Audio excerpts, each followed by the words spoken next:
안녕하세요. 구자룡 변호사입니다. 영상을 자주 못 올려서 참 죄송합니다. 오늘도 재판이 두 개가 있어가지고 방금 간신히 회사에 들어왔어요. 그래서 어떤 주제를 할까 하다가 지금 뭐 선거와 관련해서 굉장히 자극적이거나 뭐 뜨거운 이슈도 있지만 저는 법률가로서 가장 제가 분석에 공을 들여야 하는 부분이 사법부에 대한 부분, 민주당이 지금 하는 것이 그 속내가 무엇이고 어떤 의도가 숨어 있는지 이런 걸 분석하는 게 더 저로서는 의미가 있지 않겠나, 제 역할이지 않나 이런 생각을 했습니다. 그래서 지금 대법관 숫자를 늘리는 거, 그리고 헌법재판소를 대법원 위에 올려서 재판 소원을 하려는 것, 이게 무슨 의도를 갖고 있는지 그것을 좀 살펴보고자 합니다. 최근에 국민의힘에서 선거 운동하는 것을 보면은 김문수 후보에 대한 지지를 호소하는 것과 함께 사법부의 독립을 지켜주세요라는 피켓을 들고 선거 운동하는 거를 보게 되거든요.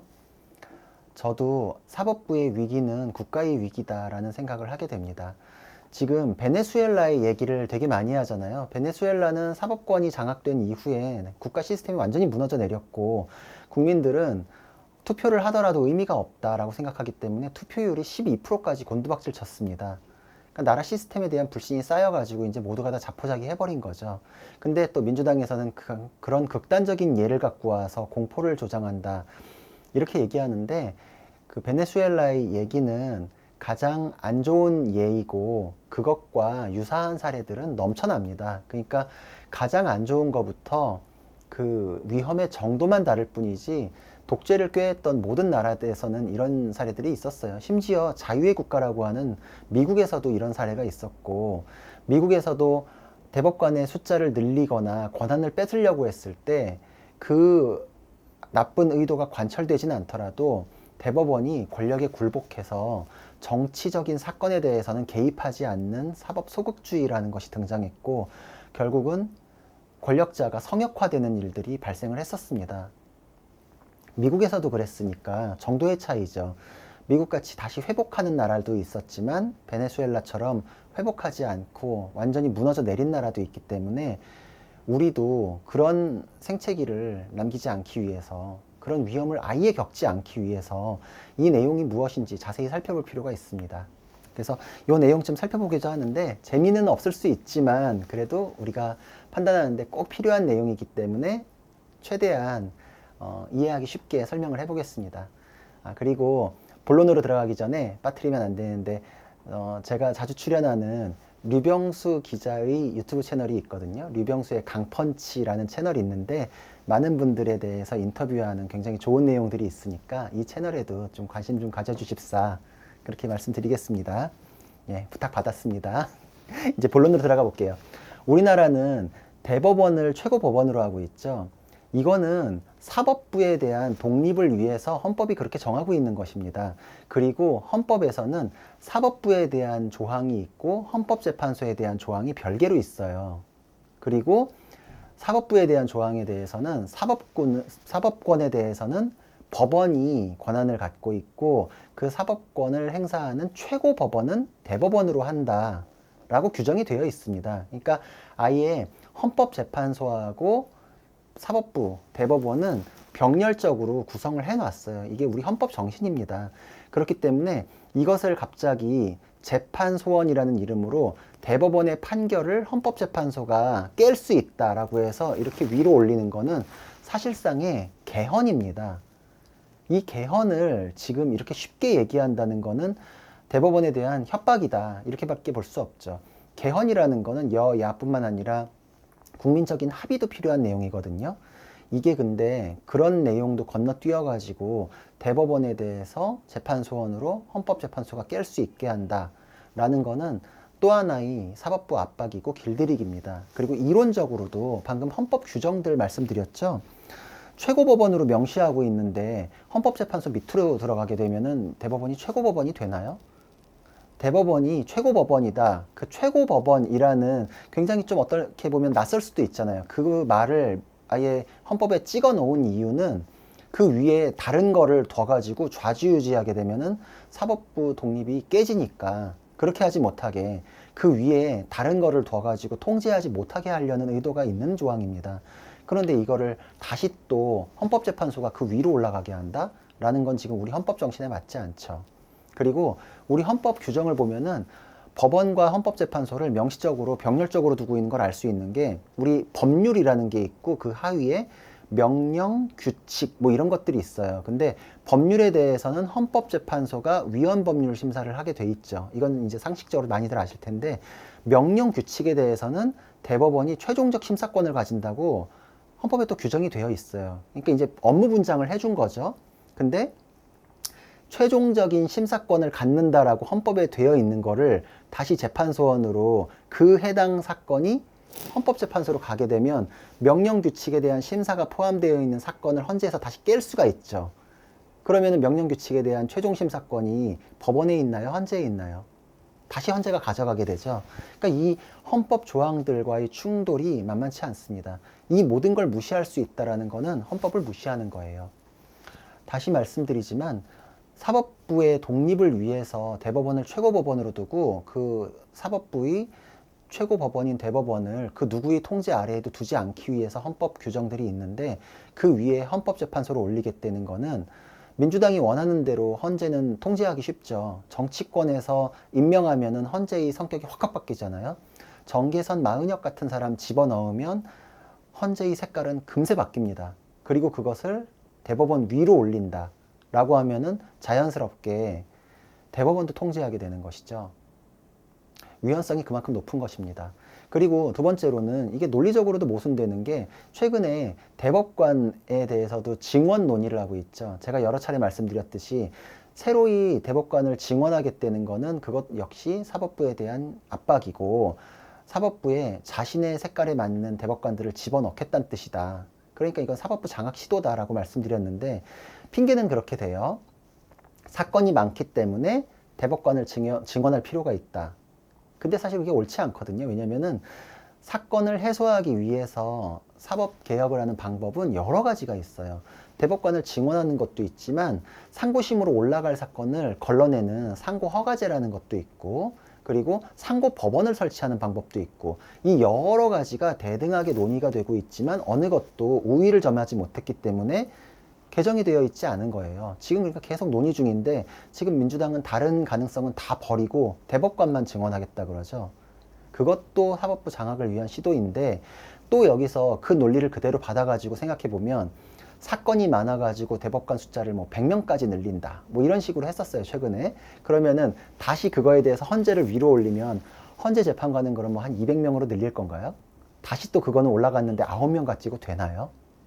그러니까 이제 이런 앞뒤에 대한 맥락이 전혀 없는 거예요. 그러니까 지금 본인들이 하고 있는 거하고도 맥락상으로도 논리상으로 맞지 않습니다.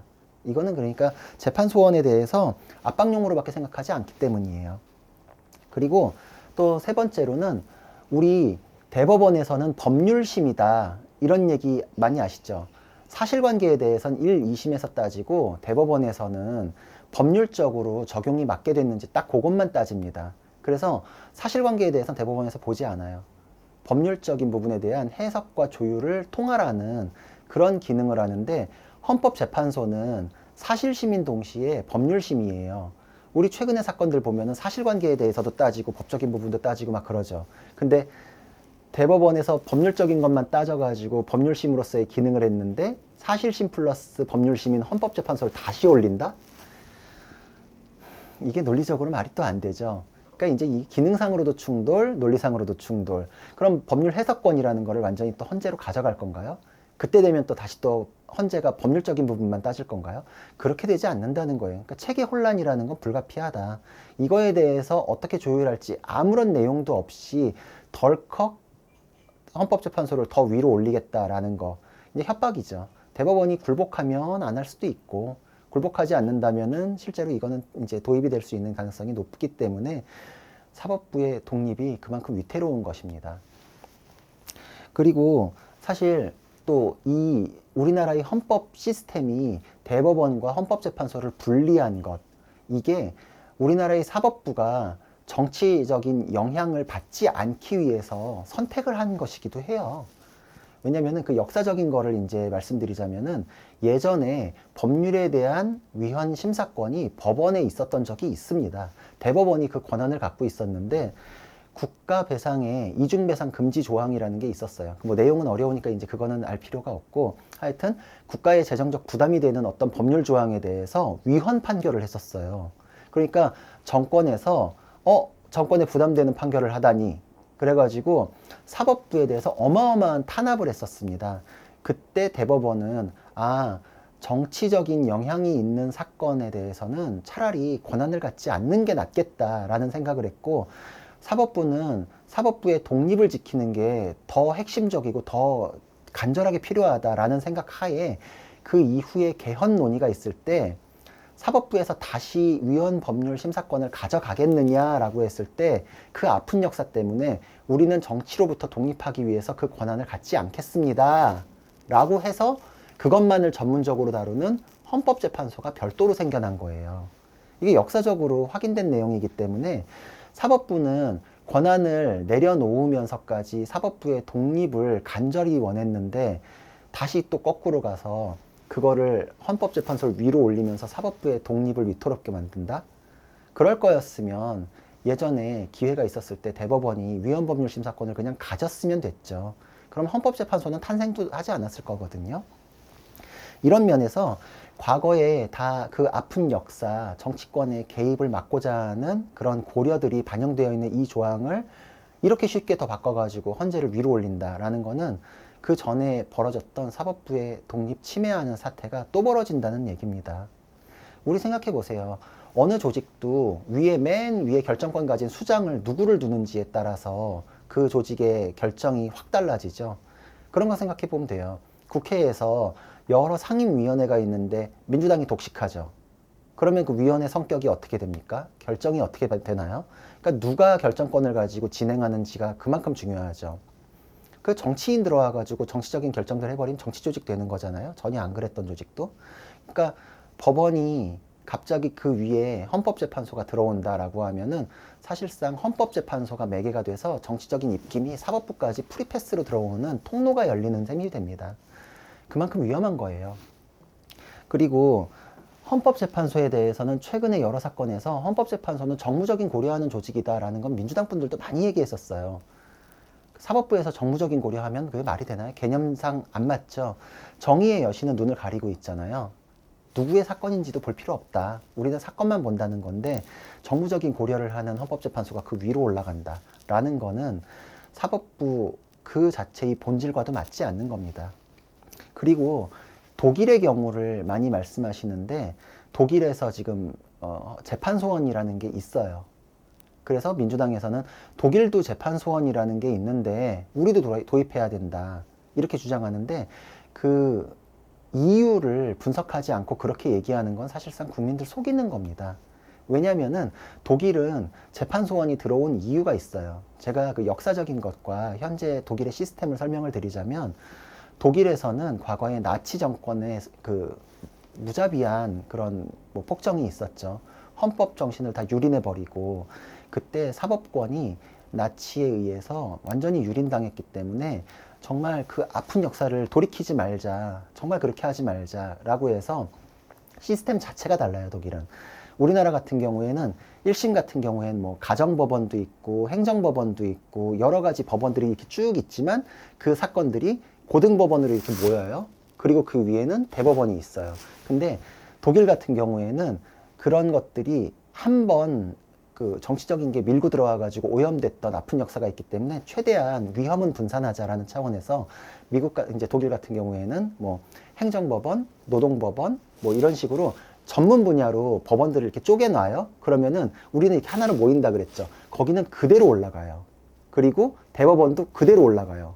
그래서 독일은 분야별로 쪼개져 있기 때문에 대법원도 5개입니다. 이거 처음 하신 분들도 많을 텐데 독일은 대법원 자체가 5개예요. 그러니까 그 대법원 5개를 통할적으로 법원에 대해서 법률이 통할적으로 이렇게 정합되고 있는지를 점검할 수 있는 조직이 하나 더 있어야겠죠. 그래서 그 위에 헌법재판소를 뒀던 건데 그 대법원끼리의 법률 해석의 일관성을 유지하기 위한 차원이 하나가 있었고 또 두 번째로는 그 대법원들이 직접 정치권을 맞상대하다 보니까 나치에 속절없이 무너졌었죠. 그러니까 그것을 전담해가지고 정치적인 것을 방파제 역할을 할 수 있도록 하는 법원이 있어야겠다라고 해서 나치의 경험 때문에 그런 일이 벌어지지 않기 위해 가지고 헌법재판소를 만들어 가지고 시스템상으로 방파제로 만들었던 겁니다. 그러니까 독일 같은 경우에는 오히려 정치에 개입을 못하게 막기 위한 차원에서 시스템을 만들었던 거예요. 근데 우리나라 같은 경우에는 법원들 쪼개져 있지만 2심, 3심으로 모인다 그랬죠. 독일하고 여기부터도 다르죠. 그리고 독일에서는 사법권의 독립을 지키기 위해 가지고 방파제 역할로 별도로 분리해서 정무적인 거를 전담해 가지고 하는 법원 역할을 하게끔 만든 건데, 우리는 지금 굳이 이렇게 만든 거를 다시 또 올린다? 라는 게 시스템상으로 설계가 다르게 되어 있는 겁니다. 그러니까 독일에서는 한다던데 라는 거 가지고서 이거 지금 밀고 들어올 내용이 아니죠. 시스템 전체를 뜯어 고쳐야 돼요, 그러면. 그러니까 이런 것만 보더라도 어느 나라에서 시스템이 다른 거는 그 나라마다의 특성이 있는데, 그 핵심적인 고려는 사법부에는 정치적인 그런 압력이 작용해서는 안 된다라는 공통인식이 작용하고 있다라는 것입니다. 그러니까 지금 우리에게 닥쳐온 이 상황은 사법부에 대한 굉장한 압박이고 사법부의 독립을 위태롭게 하는 상황이 맞습니다. 민주당이 100명으로 대법관을 증원하겠다거나 비법조인도 대법관이 될 수 있게끔 하는 법은 철회했지만, 대법관을 30명으로 증원하겠다라는 것과 대법원 판결을 헌법재판소에서 깰 수 있도록 하는 재판소원을 허용하겠다라는 두 가지 법안을 남겨놨거든요. 이거는 관철이 되면은 사법부의 독립은 위태롭게 된다. 사법부는 민주당 손아귀로 떨어지게 된다. 라고 생각할 수 있고, 그리고 지금 이 법안을 남겨두는 것만으로도 대법원이 그 권한을 완전히 송두리째 뺏기느니 차라리 사법 소극주의라는 것을 선택해서 민주당이나 민주당 정권에 대해서는 터치하지 않는 게 차라리 그나마 헌법을 그나마라도 지키는 것이다 라는 판단을 유도하는 거거든요. 우리 그렇게 생각하면 돼요. 지금 뭐 10억 내놓으라고 막 칼 들고 협박하다가, 그래 그럼 10억은 좀 과한 것 같으면 1억만 내놔 라고 했을 때 그게 관철되면 그거는 아유 그나마 다행이네 이럴 수 있나요? 그것도 범죄죠. 지금 민주당이 정말 과하니까 그거는 법안을 철회했다라고 하는 건 눈속임입니다. 그러고 나서 남겨둔 것마저도 헌법 정신을 훼손시키는 거예요. 이 모든 거는 지금 수십 년간에 이어져 온 시스템을 부정하고 훼손하고 해체하는 것이기 때문에 결코 허용되어서는 안 됩니다. 좀 어려운 내용이기 때문에 여기까지 짚어놓은 내용을 뭐 찾아보질 못했거든요. 이 내용으로라도 어느 정도 의문이 해소되었기를 바라고, 우리가 민주당이 왜 저렇게 하는지 명확하게 알고 그거에 대해서 명확한 우리의 답을 갖고 있었으면 합니다. 이상입니다.